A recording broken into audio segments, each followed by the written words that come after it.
네, 반갑습니다, 여러분들. 자, 5강 우편 파트 수업 진행하도록 하겠습니다.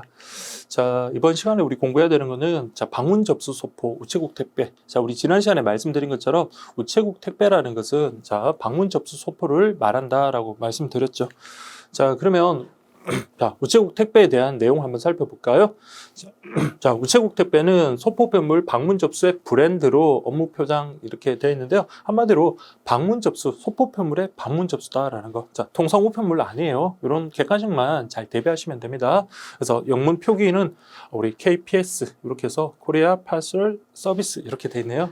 KPS 이게 이제 방문 접수, 소포편물의 방문 접수다 이렇게 보시면 됩니다. 그래서 우리 여기 한번 기출 한번 나왔는데요. 자, 소포편물의 방문 접수의 공식 브랜드이자 업무 표장으로서 소포편물 방문 접수 이것만 잘 기억하시면 될 것 같습니다. 자, 그 다음에 소포편물 방문 접수와 관련한 모든 업무를 대표할 수 있는 명칭으로 사용이 가능하다. 그래서 우리 우체국 택배라고 하는 것은 이렇게 뭐 큰 넓은 의미로 이렇게 사용이 된다 이렇게 보시면 되겠고요. 자, 그다음 개별 택배, 계약 택배 이렇게 구분할 수 있는데 개별 택배라는 것은 우리 일상적으로 우리가 필요할 때 이제 부르는 거고요. 계약 택배라는 것은 이제 뭐 정기적으로 이제 뭐 자주 이제 뭐 택배 소포품을 보내야 되는 그런 사업체 같은 경우 그렇게 이용할 수 있겠죠. 그래서 여기는 개인 고객이 이제 신청했을 때 여러분들 이제 우체국에서 이렇게 픽업하러 오는 경우. 그래서 저도 예전에 군대 가기 전에 여러분들 하숙집에 있는 우편물을 이제 고향집으로 보낼 때 그때 이제 우체국 택배를 한번 이용해 봤는데요. 그때 이제 방문 접수 오셔가지고 옷이랑 책이랑 이런 것들을 고향집으로 보냈던 기억이 있습니다. 그게 바로 개별 택배 이렇게 보시면 되겠고, 그다음 계약 택배라고 하는 것은 이것도 저 대학 때 일인데 늘 보면 우리 신발 가게 사장님이 계시는데 그분은 늘 보면 컴퓨터 앞에 앉아 계세요. 그래서 저는 처음에 그분 되게 오프라인에서는 영업이 잘 안 됐지만 그 당시 보면 늘 이제 저녁 타임에 보면 큰 이제 택배 차량이 와가지고 막 물건을 막 실어가요. 그렇게 사전 계약을 맺어가지고 뭐 정기적으로나 또는 뭐 비정기적으로 그렇게 여러분들 이렇게 픽업해 가는 것. 그래서 이게 계약 택배라는 게 항상 주기적으로 할 필요는 없어요. 그래서 필요할 때마다 이렇게 부를 수 있어도 사전 계약을 맺고 하는 것. 그래서 이거 크로스만 안 되게끔 조심하시면 됩니다. 그래서 개별 택배와 계약 택배 이렇게 사전 계약을 맺는 건 계약 택배들아 이렇게 여러분들 정리하시면 되겠고요. 그러나 이제 우체국 방문 접수를 하기 위해서는 어느 정도 우체국 규모가 커야 되겠죠. 그래서 방문 접수 지역이라고 해가지고요. 최소 4급, 5급 우체국이 설치되어 있는 시군의 시내 배달구 이렇게 되어 있네요. 그래서 말 그대로 좀 어느 정도 규모가 큰 것. 그 외에 이제 관할 우체국장이 보더라도 뭐 이것을 실시하더라도 업무에 지장이 없을 정도다. 그렇게 생각하는 지역이 있다면 우리 방문 접수 지역으로 선정할 수 있다. 이렇게 여러분들 보시면 되겠습니다. 그래서 이 파트는 뭐 그렇게 어렵거나 중요한 내용은 없는 것 같아요. 자, 그 다음 이용 방법은 이렇게 쭉 나오지만 한마디로 뭐다?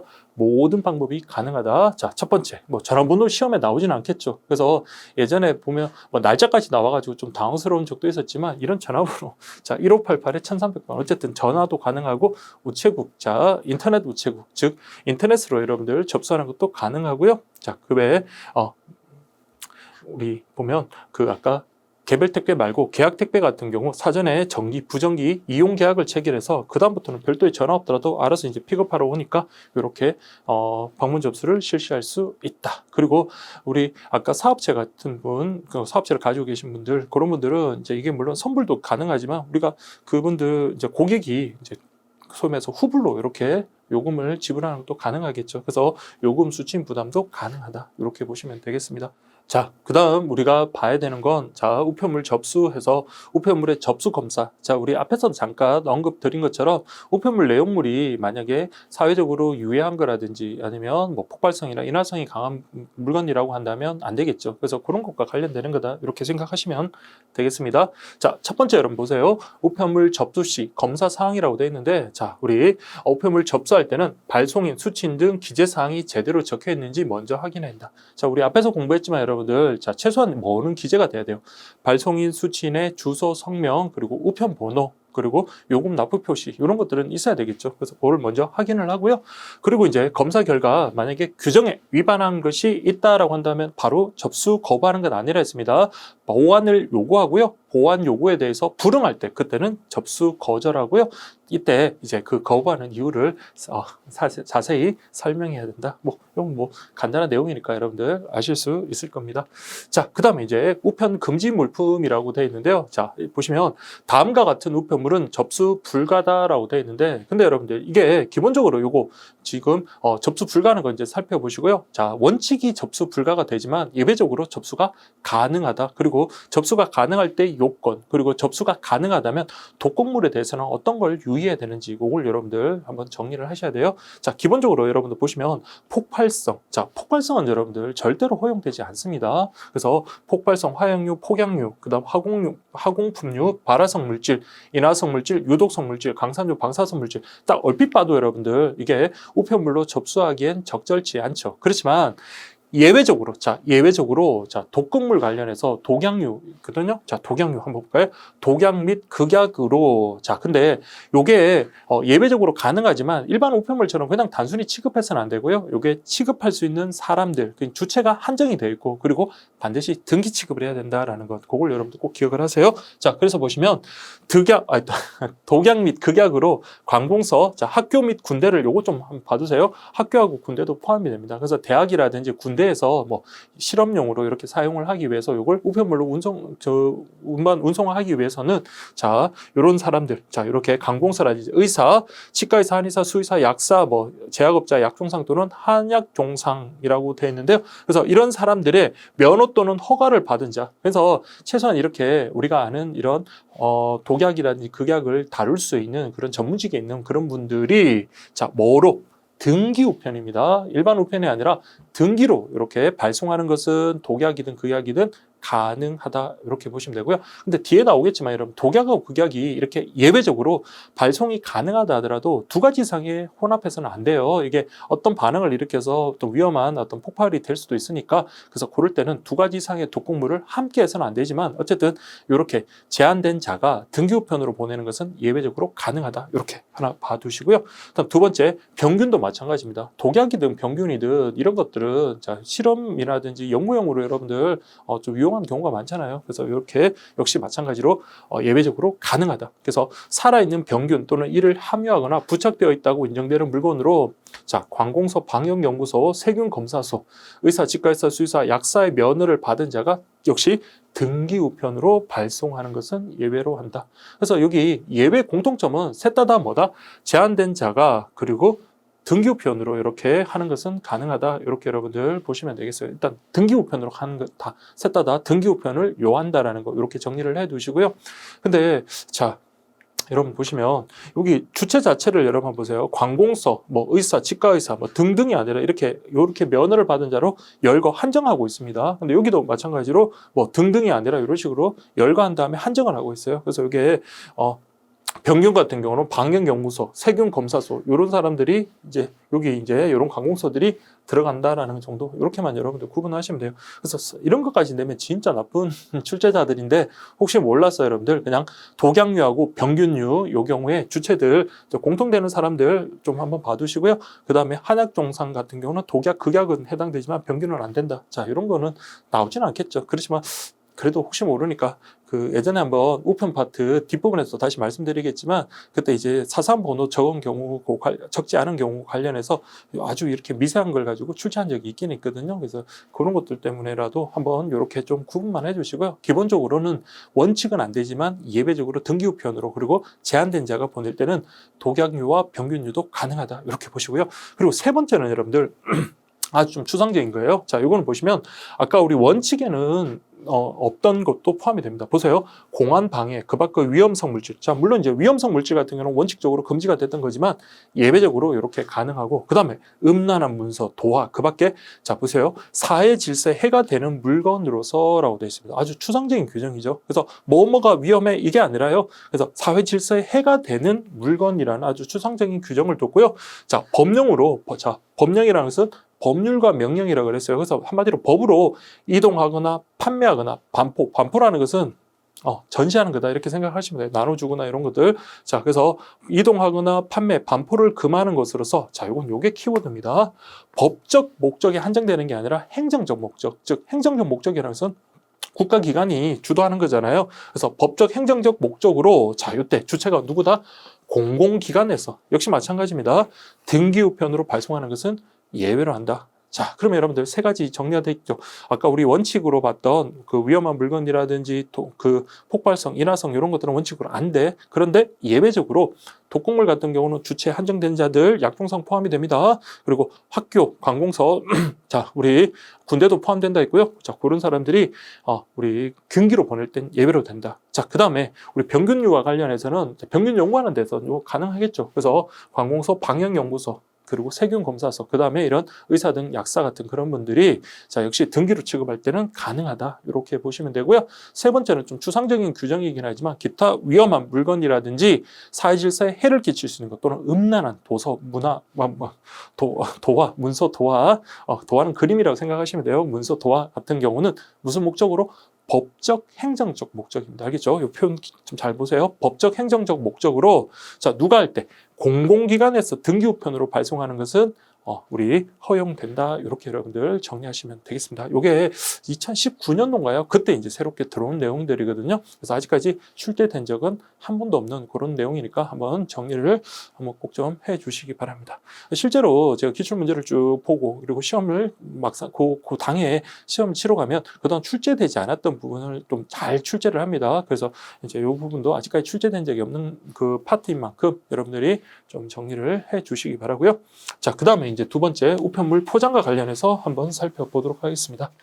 자, 우편물 포장 검사 사항인데요. 요거는 제가 처음 강의할 때부터 계속 있던 내용입니다. 자, 그래서 여러분들 요건 가볍게 보시고 체크하라는 것만 체크하시면 돼요. 자, 첫 번째, 내용품의 성질상 자, 송달 도중 파손되거나 다른 우편물에 손상을 주지 않을 것인가 이런 거 고려해야 되겠고요. 자, B종이 묶어서 발송하는 경우, 자, 전기 간행물의 경우, 자, 우리 건장요건 관련해서 D종이 신문이냐 뭐 이런 것들 관련해서 있었죠. 그래서 D종이 크기는 적합한가, 그 다음에 칼, 기타 위험한 것, 이거 칼 그냥 바로 포장하면 안 되겠죠. 그래서 이게 안전하게 칼집을 넣거나 뭐 이런 식으로 해서 위험하지 않도록 그렇게 포장한 것인가, 이렇게 보시면 되고요. 그 외에 액체나 액화하기 쉬운 물건, 그러니까 흘러내리기 쉬운 물건이나 냄새나는 물건, 썩기 쉬운 물건 이런 것들은 잘 이제 적정한 용기 사용해서 잘 포장하는가 이런 거 됩니다. 그래서 가부터 라 같은 경우는 당연한 거예요. 그래서 시험에 나올 만한 거는 마, 바 정도만 좀 보시면 될 것 같아요. 마 보시면 아까 우리 독극물하고 생병원체 넣은 거, 자, 이것도 여러분들 예외적으로 가능하다 그랬죠. 그러나 독극물 같은 경우는 여러분들 절대로 두 가지 이상을 함께 혼합해서는 안 됩니다. 자, 그래서 여기 보시면 자, 요거 보낼 때는 자, 어떻게 한다고요? 위험물이라고 이렇게 우편물 표면에다가 표시를 하고 그 다음에 누구의 발송인의 자격과 성명을 자, 기재한다. 그래서 수취인의 자격과 성명을 기재하는 것이 아니라 발송인의 자격과 성명을 기재한다. 자, 우리 독극물 같은 경우 예외적으로 취급할 수 있는 사람이 제한되어 있었잖아요. 그래서 그런 사람의 성명과 자격, 직업이 되겠죠. 뭐 위치, 뭐 이런 거, 지위 같은 그런 것들을 쓴다. 이렇게 보시면 되겠습니다. 그리고 아까 말씀드린 것처럼 독극물은 두 가지 종류를 함께 포장해서는 안 된다. 그래서 자, 죄송합니다. 자, 요거 여러분들 두 가지를 섞어서 이렇게 낼 수 있으니까 좀 잘 보세요. 그래서 여러분들 독극물의 경우, 자, 두 가지를 혼합할 경우에는 발송인의 성명과 주소를 함께 기재해야 된다. 이렇게 하면 틀린 겁니다.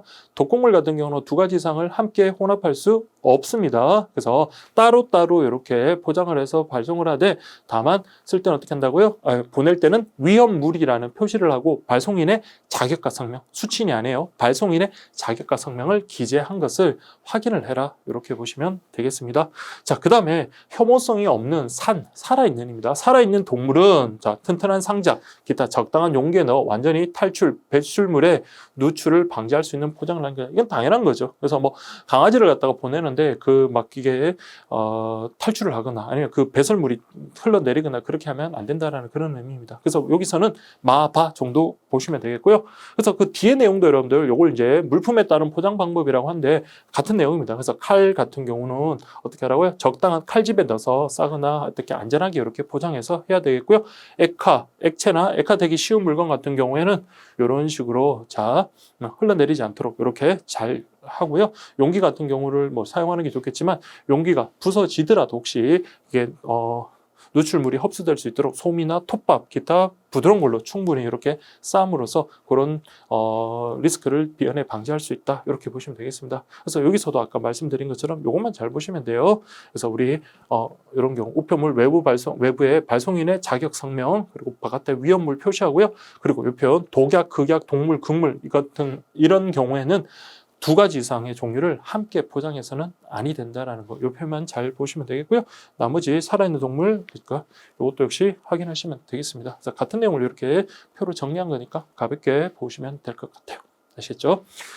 자, 그 다음에 우편물의 제한 부피 및 무게라고 되어 있는데요. 요거는 우리 지난 시간에 공부했었습니다. 자, 통상 우편물과 소포 우편물에 대해서 제한 부피, 무게 이렇게 있는데요. 여기 이제 표로 이렇게 나와 있습니다. 자, 우리 했던 거 앞에서 우리가 봤으니까 한번 머릿속에 딱 정리 한번 하셔도 되고요. 아니면 이거 그냥 가리시고 여러분들 통상 우편물 했으니까 2가지로 나누라 그랬죠. 그래서 90, 60 그리고 35cm. 소형 포장물은 35cm다라고 그렇게 했었던 거 기억나시죠? 그래서 우리 90, 60 자, 그 다음에 원통형 같은 경우는 1m, 그러나 소형 포장 우편물은 자, 35cm고요.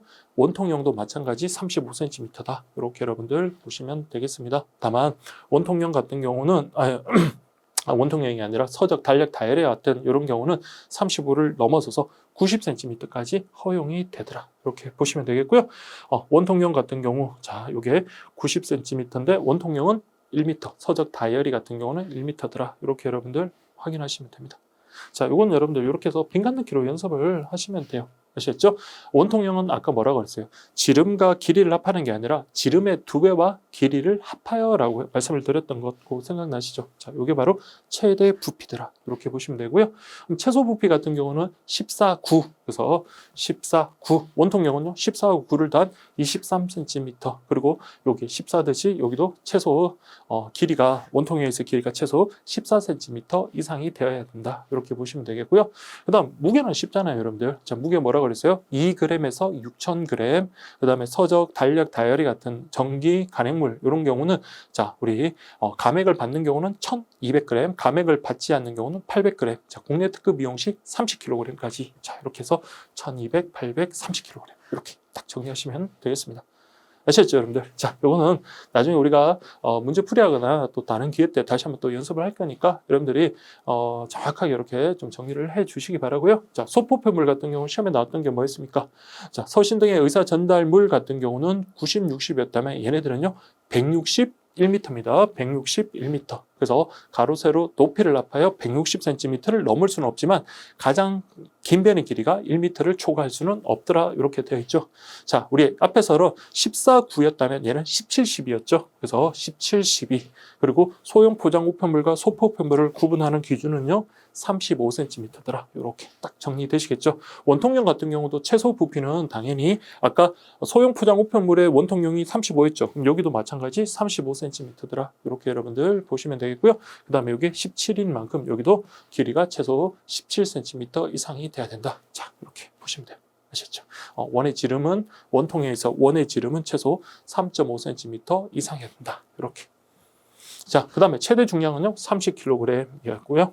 자, 그 다음에 근데 소포품물 같은 경우는 이게 이제 기본적인 중량이지만 자, 보세요. 우편 관세 장과 발송인 사이에 자, 별도 계약을 체결한다면 그러면 그렇게 해주겠다는데 뭐 무게 제한을 둘 필요는 없겠죠. 그래서 사전 계약에 따라 발송인을 방문하여 접수하는 경우라면 그 계약으로 달리 정할 수 있더라. 아시겠죠, 여러분들? 그래서 소포표물 같은 경우 이제 최소 부피 요건이나 최대 중량 요건이 있기는 하지만 이렇게 발송인과 우체국장이 사전 계약에 의해서 방문 접수하는 경우, 이렇게 방문하여 접수하는 경우라면 별도로 여러분들 이런 요건이 아닌 별도 요건을 자기들끼리 합의해서 정할 수 있다. 이렇게 생각하시면 되겠습니다. 아시겠죠? 자, 이렇게 보시고요. 요거는 아까 우리가 했던 건데 다시 한번 실었는데 다시 한번 연습해 볼까요? 자, 우리 설명으로 모두 옳은 것을 모두 고른 것 그랬네요. 자, 통상 우편물 최대 무게 아까 했지만 8,000이 아니라 6,000이더라. 통상우편물 최소 부피 자 14,9 그다음 원통량은 23 이렇게 됐었죠. 그래서 최대 길이는 여기 길이는 14cm 이상 요거 맞다 그랬고요. 소포편물 같은 경우는 자 최소 부피가 나와 있네요. 그래서 소포편물의 최소 부피는 가로 세로 높이 35cm. 얘가 14,9였다면 얘는 17,12 이렇게 보시면 되고요. 요때 직육면체랑 원통형이 둘 다 35cm로 똑같더라. 그래서 3.5, 17 똑같죠?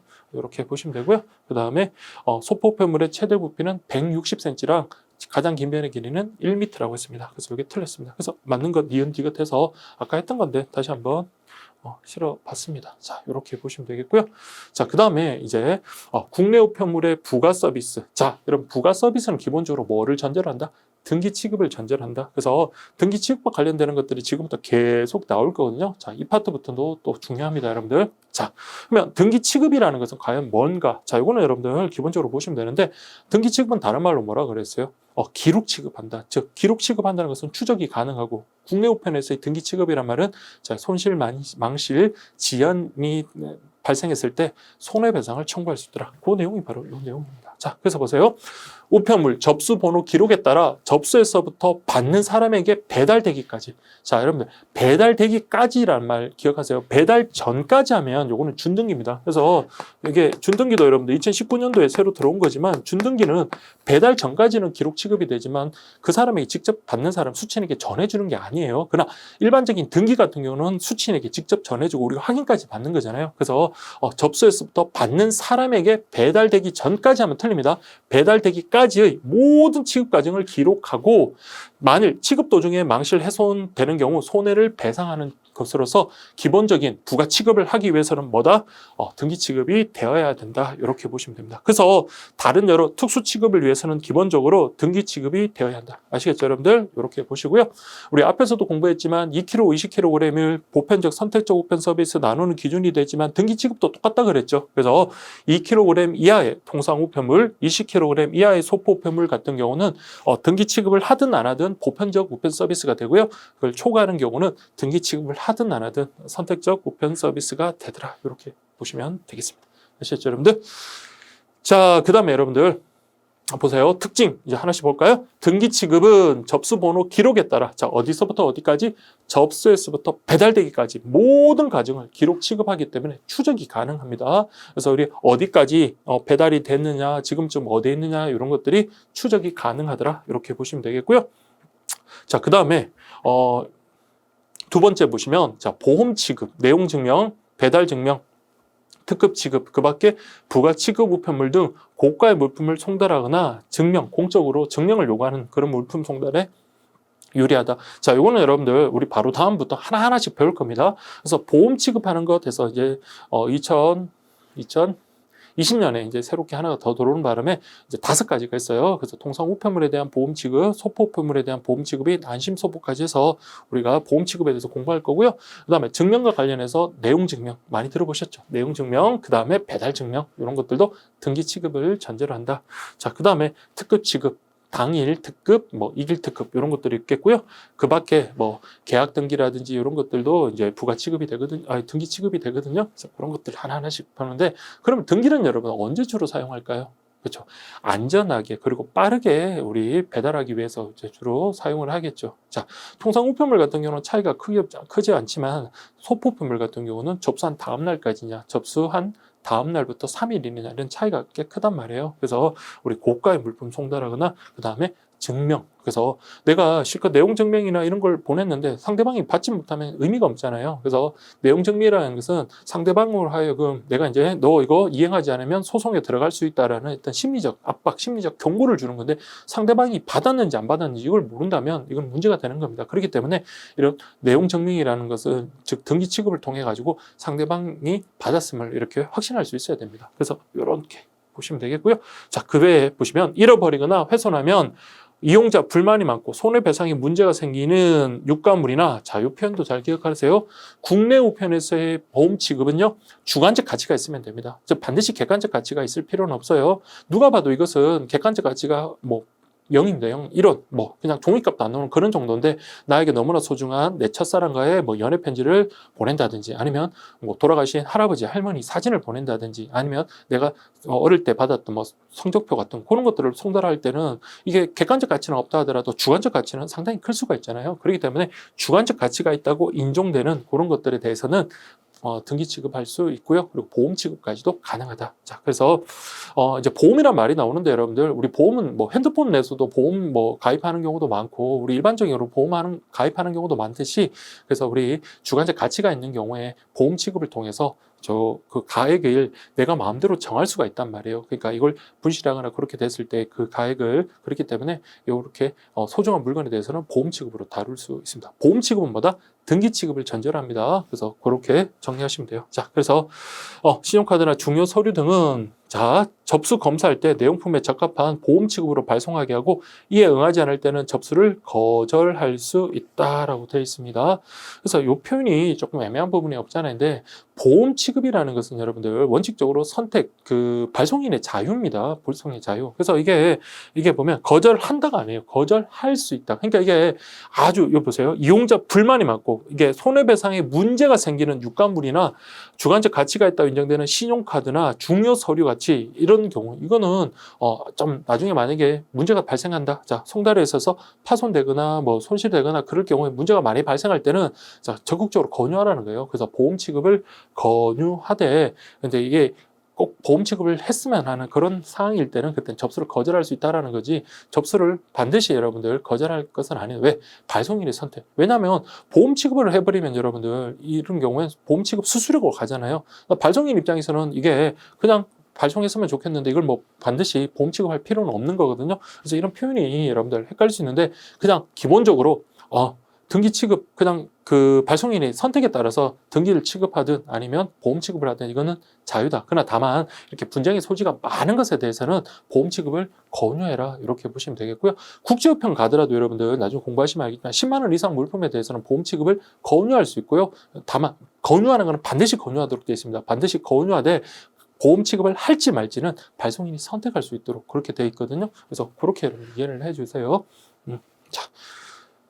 별로 중요한 내용은 아니었는 것 같은데 좀 자세히 좀 말씀을 드린 것 같네요. 자, 그 다음 네 번째 우편물 취급 과정에서 이렇게 망실 훼손 등의 사고가 일어날 경우에는 등기 취급 우편물, 보험 등기 우편물 같은 경우는 손해배상액이 서로 다릅니다. 그래서 등기 취급 우편물 같은 경우는 자 10만 원, 50만 원이 손해배상의 한도예요. 즉 통상 우편물 같은 경우는 10만 원 한도에서의 실제 손해액, 그 다음에 그 소포표물 같은 경우는 50만 원 한도 내에서의 실제 손해액, 뭐 준등기 같은 경우는 5만 원 한도에서 조금 뒤에서 배울 거고요.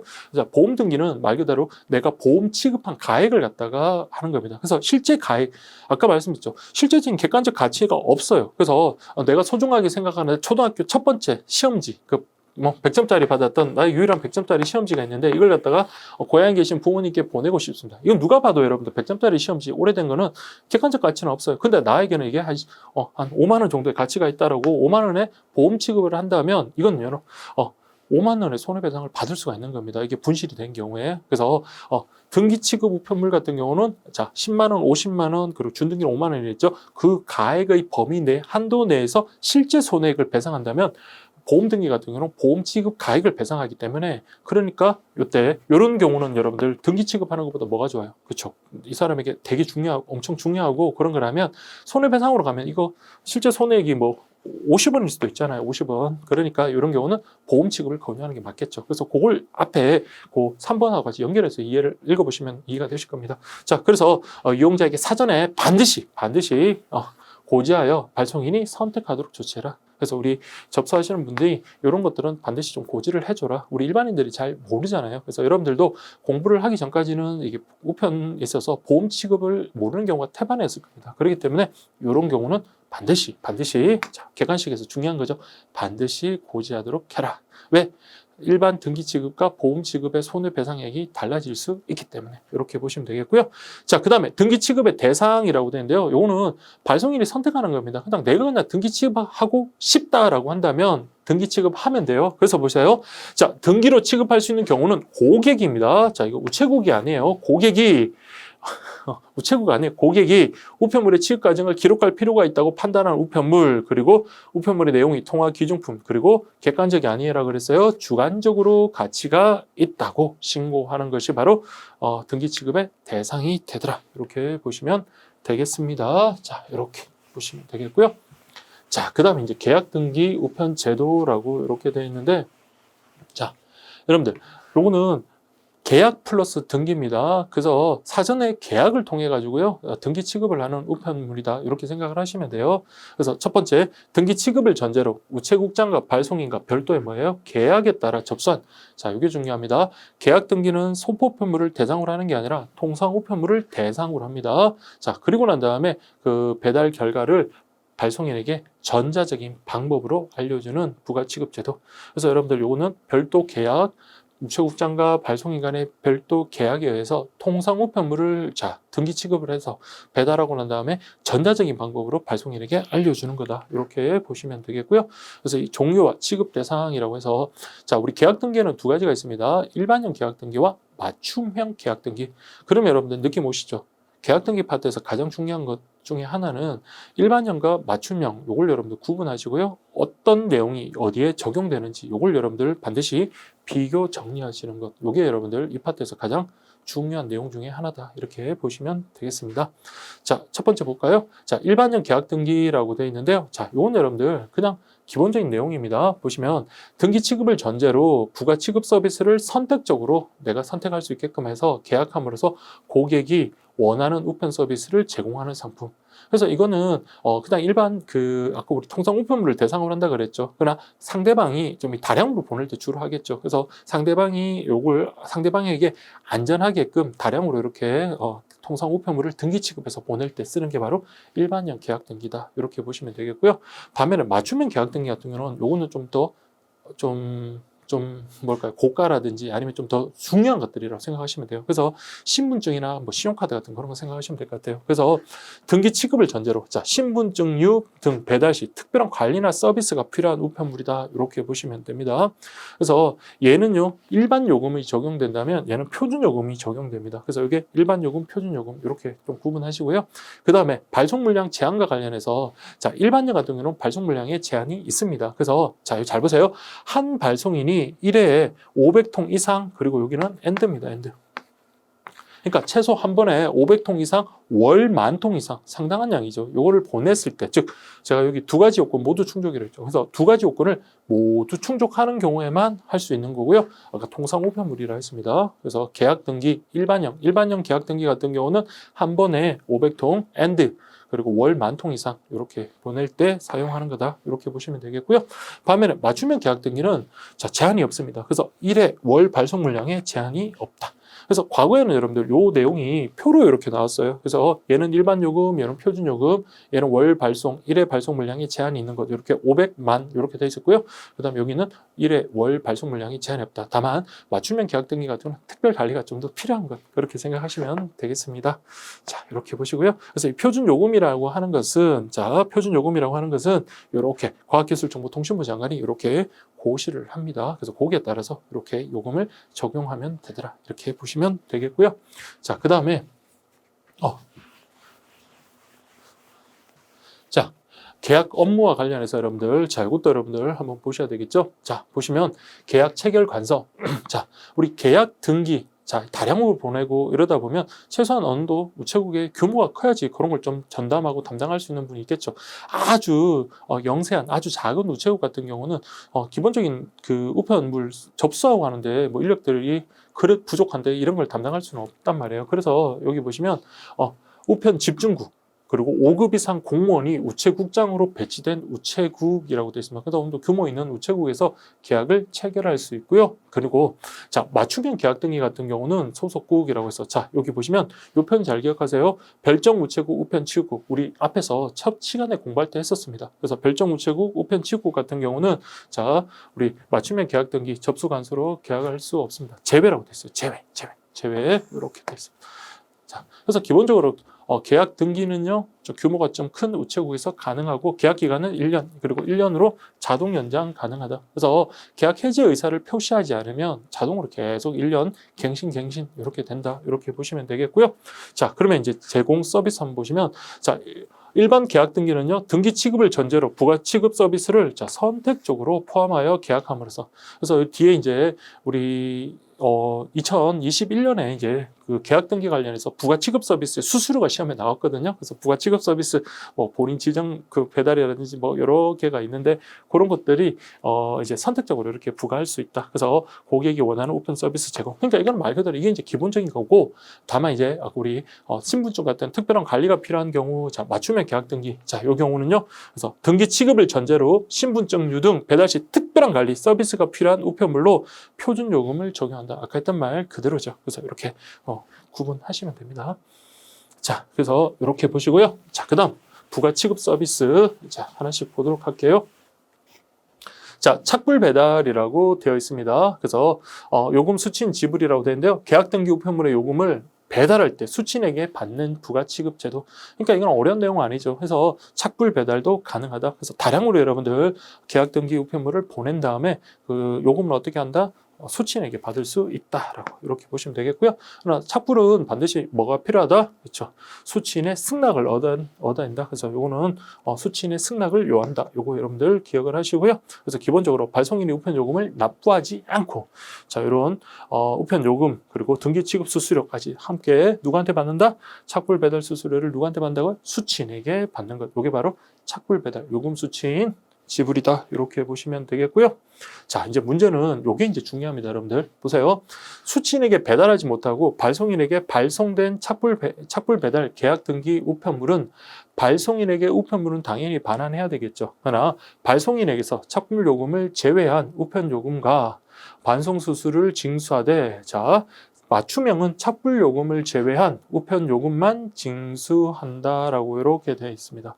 근데 제가 뭐라고 해놨냐면 편제주에서 맞춤형은 반송 수수료가 면제되기 때문이라고 이렇게 되어 있는데요. 자, 요거는 이 부분 좀 잘 봐두세요.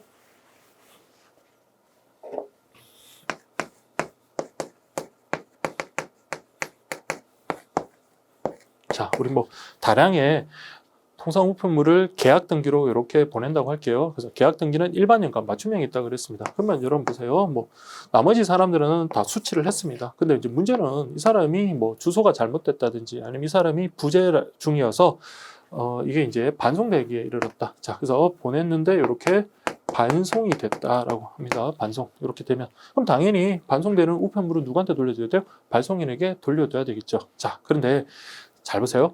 발송인에게 뭐를 받으라? 착불 요금을 제외한 우편 요금과, 자, 반송 수수료를 징수한다라고 되어 있습니다. 그래서 자, 요거 우리 원래는 뭐 하려고 그랬어요? 수취인에게 요금을 갖다가 우리 요 갈 때 요금, 요 갈 때 우편 요금, 요걸 누구한테 받는다 그랬습니까? 수취인에게 받으려고 했는데 수취인한테 우편물을 전달하지 못하고 요금을 받지 못했죠. 그러면 이거 반송 시에 누구한테 받는다? 발송인에게 이 우편 요금과, 그리고 한번 갈 때 우편 요금뿐만 아니라 다시 이렇게 돌아왔을 때 반송 수수료까지 이렇게 징수를 합니다. 그래서 갈 때 올 때 이렇게 징수를 한다고요. 그래서 착불 요금을 제외한, 자, 우편 요금과 반송 수수료를 징수한다. 자, 이렇게 보시면 돼요. 그래서 우편 요금과 갈 때 우편 요금과 다시 돌아왔을 때 반송 수수료를 징수한다. 누구한테? 발송이래. 근데 맞춤형 계약 등기 같은 경우는요. 자, 이게 면제가 돼 버려요. 그러면 뭐만 받으면 돼요? 우편 요금만 받습니다. 그래서 보시면 맞춤형은 착불 요금을 제외한, 요건 똑같아요. 착불 요금을 제외한 우편 요금만 징수한다. 왜 그렇다? 맞춤형 계약 등기 같은 경우는 반송 수수료가 면제되기 때문에. 자, 그래서 이 표현을 좀 잘 기억을 해 주시기 바랍니다.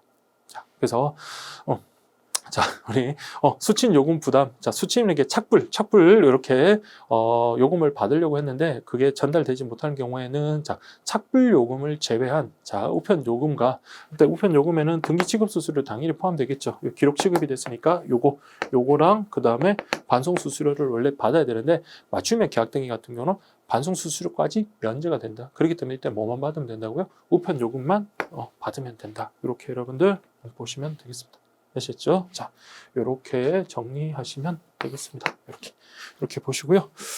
자, 그 다음에 이제 회신 우편. 자, 회신 우편까지만 좀 보도록 할게요, 여러분들. 자, 자, 보시면 회신 우편 보세요. 등기 취급을 전제로 저희는 당연히 계약 등기니까 우체국과 발송인과의 별도의 계약에 따라 수취인을 직접 만나서 우편물을 배달하면서 서명이나 도장을 받는 등 응답이 필요로 하는 사항을 받거나 서류를 넘겨받아 발송인이 지정하는 자에게 회신하는 부가취급제도라고 되어 있습니다. 여기도 마찬가지요. 이게 발송인이다. 이거 여러분들 여기 수취인한테 원래는 우편물 일반 배달의 원칙이 뭐예요? 그냥 이 사람한테 그냥 전해주면 끝납니다. 물론 등기 취급이 됐으니까 수취인의 어떤 인적사항이라든지 그런 것들, 수취인의 어떤 서명 같은 그런 거 받아야 되겠죠. 그래서 이렇게 하면 되는 거예요. 근데 이게 회신 우편이라는 것은요, 자, 이거는 뭐 받아오는 겁니다. 그래서 수취인에게 우편물을 전해주는 거 거치지 않고 주면서 여기다가 뭐 서명 좀 해주세요. 아니면 이렇게 받아서 또 다시 누구한테 시한테 이렇게. 그러니까 이렇게 반송을 한다든지 아니면 이런 식으로 전송을 한다든지. 그러니까 한 번만 가는 게 아니라 한 번 이렇게. 한 번, 두 번, 한 번, 두 번 이런 식으로 한 번 더 움직이는 거죠. 그래서 이게 바로 뭐다? 회신 우편이다. 이렇게 보시면 되겠습니다. 자, 그래서 발송인이 사전에 배달과 회신에 대한 상세한 사항을 계약 간사하고 협의하여 정한 계약 등기 우편물. 그렇죠. 이게 부가 취급을 이용하기 위해서 물론 이제 별도의 취급 수수료를 물론 납부를 하기는 해야 되지만 사전에 이렇게 약정을 하는 겁니다. 사전에 약정을 한다. 자, 그래서 보세요. 수취인을 직접 만나서 우편물을 배달하고 회송통지서, 개인정보활용공지서 등에 필요한 서명, 날인을 받거나 넘겨주는 서류를 인계받아 다른 사람에게 또 이렇게 전해주는 것. 그래서 뭐 이렇게 반드시 이걸 갖다가 우편물을 발송할 필요는 없어요. 그래서 이 사람이 전해주는 그걸 직접 찾아가서 받아다가 다시 발송인에게 주거나 아니면 발송인이 지정하는 제3자에게 전해주는 것. 이걸 우리가 회신 우편이다. 이렇게 보시면 되겠습니다. 이렇게 보면 될 것 같아요. 자, 여러분들 이거 끝까지 좀 다 하면 좋겠는데 좀 시간 관계상 좀 여기까지 오늘 좀 하도록 하겠고요. 좀 목이 좀 안 좋아가지고 자, 여러분들 여기까지 일단 하고 다음 시간에 좀 컨디션 좋게 해서 나머지 이제 쭉 좀 달려보도록 하겠습니다. 자, 여기까지 하도록 할게요, 여러분들. 자, 수고하셨습니다.